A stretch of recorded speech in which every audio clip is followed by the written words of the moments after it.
आज महत्त्वाचा जो ऐरणीवरचा मुद्दा होता तो हनी ट्रॅप आणि हनी ट्रॅपशी संबंधित असणारे लोक यांची चौकशी झाली पाहिजे।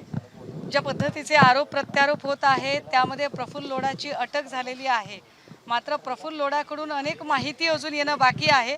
सो कदाचित त्याच्या जीविताला सुद्धा धोका पोहोचू शकतो, त्यामुळे त्याच्या सुरक्षिततेचा सुद्धा विचार झाला पाहिजे। एक महत्त्वाचा मुद्दा की जर राज्याच्या गृहमंत्र्याच्याच नावे डान्स बार असेल आणि तो आईच्या नावे डान्स बार चालवला जातोय, ज्या डान्स बारवर आत्तापर्यंत तब्बल 3 वेळा रेड पडलेली आहे, तर असा डान्स बार ज्याच्या नावे आहे तो माणूस गृहमंत्री पदावर कसा राहू शकेल। एकीकडे राज्याचे गृहमंत्री स्वर्गीय RR पाटील साहेबांनी डान्स बार बंद केले होते आणि हे नवे गृहराज्यमंत्री की ज्यांच्या आईच्या नावे डान्स बार आहे, तर अशा व्यक्तीला मंत्रिपदावर राहण्याचा अधिकार नाही आहे।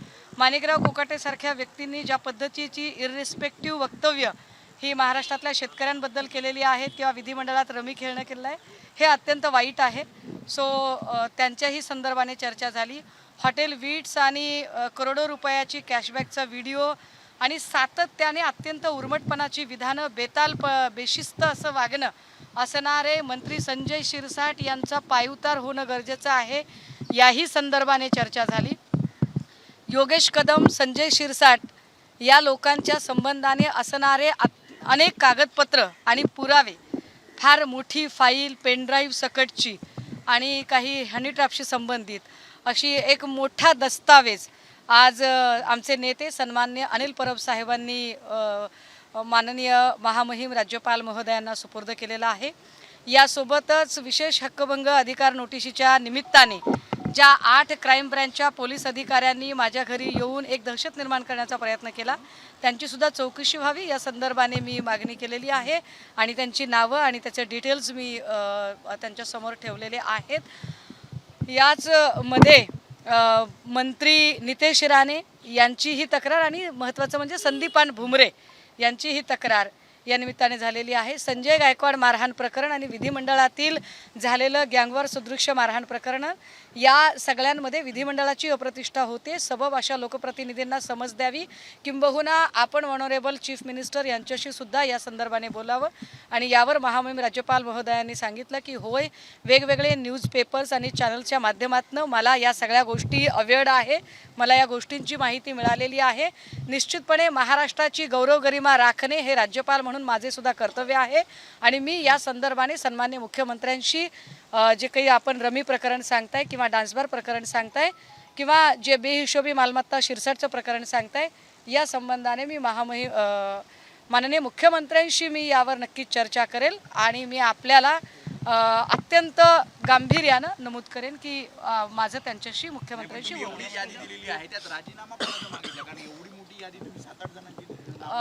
आमचा राजीनामा क्रम जो प्रथम प्राधान्याने आहे तो आहे मंत्री योगेश कदम, मंत्री गिरीश महाजन, कारण हनी ट्रॅप आणि या सगळ्या संदर्भात वारंवार त्यांचं नाव येतं, तर ते काय येतं ते त्याचं स्पष्टीकरण अजून मिळत नाही। नेमकं काय त्याची चौकशी झाली पाहिजे, निष्पक्ष झाली पाहिजे।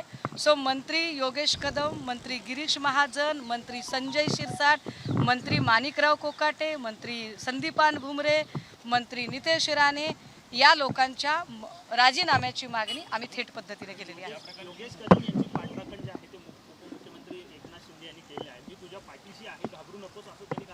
बघा, योगेश कदमांची पाठराखण करताना त्यांच्या वडिलांनी पण पाठराखण केल्याचं बघितलं, पण मी ते समजू शकते। आपला तो बबड्या असतो, त्यामुळे बबड्याच्या बाबाला वाटेल की बबड्या वाचला पाहिजे, पण बबड्या आणि बबड्याच्या बाबांनी जी तक्रार बबड्याच्या बाबाचे नेते असणारे शिंदे साहेबांकडे केली आहे, तर शिंदे साहेबही हे जाणतात की या राज्यामध्ये डान्स बार बंद करण्यासाठी स्वर्गीय RR पाटील साहेबांनी काय मेहनत घेतली होती आणि गृहराज्यमंत्रीपदाचा एक मोठा मैलाचा दगड त्यांनी रोवून ठेवलेला होता। मात्र आत्ता जे काही चाललंय बबड्या आणि बबड्याचा बाबा, त्यामुळे या दोघांचीही गच्छंती होणं अत्यंत गरजेचं आहे आणि मला खात्री आहे की उपमुख्यमंत्री एकनाथ शिंदेजी त्या संबंधाने निश्चित गांभीर्याने चर्चा करतील। खरं तर त्यांच्याही खात्याच्या आता मला वाटते अधिकाऱ्यांच्या चर्चा आणि चौकशा चालू आहेत।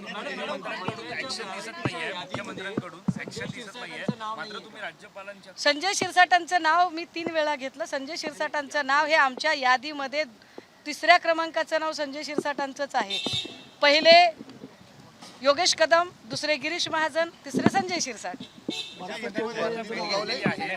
का राज्यपालांकडून तुम्हाला न्याय मिळेल? राज्यपालांकडून न्याय मिळेल असं वाटतं का? समोर आलेला आहे. खडसे यांचे जे जावई होते ते मद्यपान केल्याचं उघड जे आहे ते अहवालात समोर आलं. नाही, एक लक्षात घ्या, त्यांनी मद्यपान केलं. मद्यपान करणं गुन्हा आहे असं काही असायचं कारण नाही. मद्यपान करणं जर गुन्हा असेल तर मद्य विक्रीचा निर्णय शासनाचा आहे. मग शासनाने काय करत आहे? मुळात एका हाऊस पार्टीला रेव पार्टीचा बनाव करून त्याला रेव पार्टीचं स्वरूप देणं हे चूक आहे. ज्या पद्धतीची ही रेड झाली आहे त्याची सगळी जर क्रोनॉलॉजी समजून घेतली तर आपल्या लक्षात येईल की संजय राऊत साहेब आधी आरोप करत होते, मग संजय राऊत साहेबांवरती जेल कारवाई झाली. नवाब मलिकांनी असे आरोप केले, नवाब मलिकांवर कारवाई झाली. आता एकनाथ खडसे आणि गिरीश महाजन यांच्यामध्ये कोल्ड वॉर रंगलेला आहे. या कोल्ड वॉरची अनेक उत्तरं अजूनही महाजनांनी दिलेली नाहीत. महाजनांना जे प्रश्न विचारले होते की हॉटेल ट्रायडंटमध्ये आपण प्रफुल्ल लोढाला भेटायला गेला होतात का, गेलात तर का गेलात, आपलं असं काय नेमकं काम होतं, आणि या सगळ्या प्रश्नांची उत्तरं अजूनही गिरीश महाजनांनी दिलेली नाहीत. उलट पक्षी 4 दिवस मौन बाळगणाऱ्या गिरीश महाजनांनी काल ज्या तत्परतेने पत्रकार परिषद घेण्याचा प्रयत्न केला हे अत्यंत वाईट आहे. महायुतीने प्लॅन बी तयार केलाय. प्लॅन बी मध्ये जर ठाकरे बंधू एकत्र आले तर महायुती काही महत्त्वाच्या महापालिकेच्या जागा एकत्र बघा, महायुती ही 24/7 राजकारणाचा विचार करणारी आहे. कालचा दिवस आमच्यासाठी राजकारणाचा विचार करणारा नाही, तर आमच्या नेत्याच्या वाढदिवसाचा होता.